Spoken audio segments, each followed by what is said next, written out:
पिछले वीडियो में हमने कार्बन के अलग अलग गुणधर्मों के बारे में पढ़ा था। हमने पढ़ा था कि कार्बन की संयोजकता होती है 4 और इसी कारण कार्बन को चतुर संयोजक कहते हैं। चलिए अब हम कार्बन की संयोजकता के बारे में पढ़ते हैं।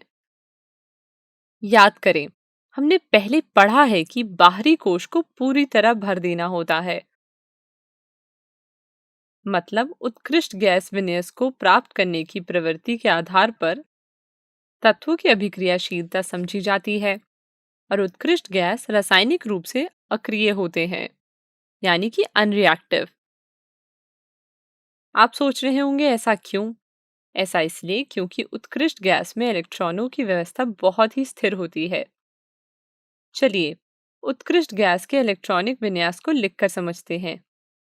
उदाहरण के लिए नियॉन तत्व को लेते हैं। नियॉन तत्व का इलेक्ट्रॉनिक विन्यास कुछ इस प्रकार होता है।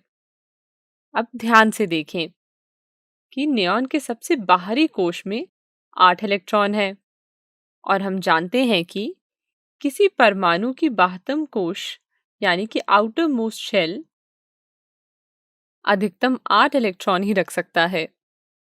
तो हम समझ सकते हैं इस कारण इनकी संयोजक शक्ति शून्य होती है और दूसरे शब्दों में कहें तो रासायनिक रूप से अक्रिय होते हैं।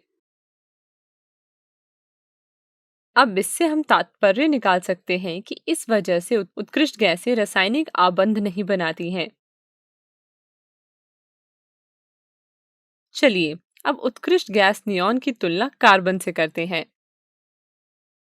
जैसा कि हम देख सकते हैं कि कार्बन के बाहरी कोश में 4 इलेक्ट्रॉन हैं और उत्कृष्ट गैस विन्यास को प्राप्त करने के लिए सबसे बाहरी कोश में इलेक्ट्रॉनों की अधिकतम संख्या 8 हो सकती है।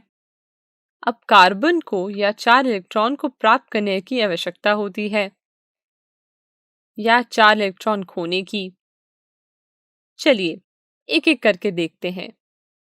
पहला तरीका है कार्बन 4 इलेक्ट्रॉन को प्राप्त करे, C4- का ऋण आयन बन जाए। लेकिन उत्कृष्ट गैस की तरह इलेक्ट्रॉन की व्यवस्था को पाने के लिए 6 प्रोटॉन वाले नाभिक के लिए पूरे 10 इलेक्ट्रॉन यानी कि 4 एक्स्ट्रा इलेक्ट्रॉन को धारण करना मुश्किल होता है। दूसरा तरीका देखते हैं कि कार्बन 4 इलेक्ट्रॉन को खोकर C4+ का धनायन बना ले। लेकिन 4 इलेक्ट्रॉन को खोने पर 6 प्रोटीन वाले नाभिक में केवल 2 इलेक्ट्रॉनों का कार्बन धनायन बनाने के लिए अधिक ऊर्जा की आवश्यकता होती है। ठीक उत्कृष्ट गैस की तरह इलेक्ट्रॉन की व्यवस्था को पाने के लिए सोचिए अब क्या किया जाए। देखिए कार्बन ना तो इलेक्ट्रॉन की प्राप्ति करता है ना ही इलेक्ट्रॉन को खोता है। इस परिस्थिति में कार्बन अपने अन्य परमाणुओं अथवा अन्य तत्वों के परमाणुओं के साथ जैसे सल्फर के साथ संयोजकता इलेक्ट्रॉनों की साझेदारी करके समस्या को सुलझा लेता है और इस प्रकार दो परमाणुओं के बीच इलेक्ट्रॉन के जोड़े की साझेदारी से बनने वाला आबंध सहसंयोजी आबंध कहलाता है, जिसे हम अंग्रेजी में कोवैलेंट बॉन्ड कहते हैं। कार्बन ही नहीं बल्कि अनेक अन्य तत्व भी इस तरह इलेक्ट्रॉन की साझेदारी करके अणुओं का निर्माण करते हैं। संयोजी आबंध से बनने वाले अणु और यौगिक के उदाहरण है जैसे ऑक्सीजन, कार्बन डाइऑक्साइड, अमोनिया और जल के अणु इत्यादि।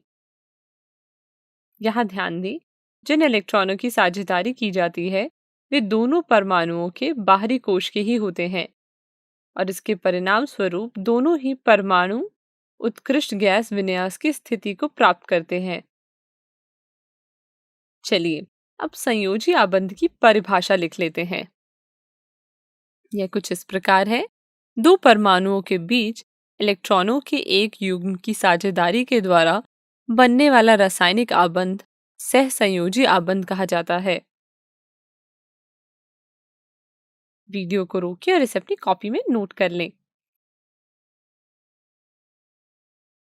धन्यवाद।